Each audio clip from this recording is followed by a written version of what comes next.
I like that. It's his man cave. He loved bringing people here and showing it off. Hey everybody, Jesse Kirsch in Wheaton, Illinois, checking out the McCormick House. The publisher of the Chicago Tribune, one of the most important newspapers in the country, lived here for years, and this is more than just a house. It's a place to entertain, to impress, to let everyone know you mean business.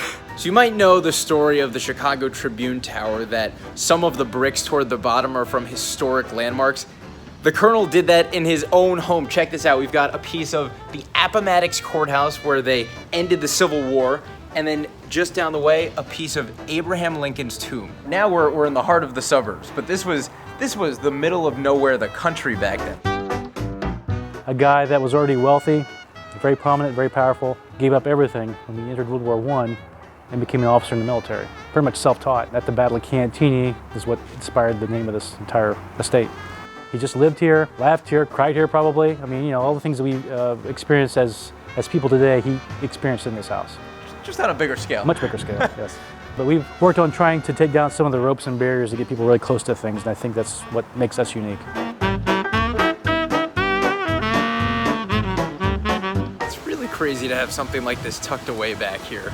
Green fields all around. It was part for show, vanity. Certainly. This Georgian revival. This family came from Virginia before coming to Chicago. And what you see here, to some degree, replicates some of those Georgian plantations, or southern plantations. For people who aren't from Chicago or may not be putting two and two together, who was Joseph Medill and who was Robert McCormick? Well, Joseph Medill came to Chicago in 1855 to take over a very small, struggling newspaper, the Chicago Tribune. He was one of the earlier promoters of Abraham Lincoln. Joseph Medill died shortly after the house was built. His grandson, Robert McCormick, inherited it. McCormick being like the Reaper? The same one, yes, the same family. There's a lot of money floating around here. Yes. We always like to say that McCormick was not self-made. He had a silver spoon in that mouth really early on.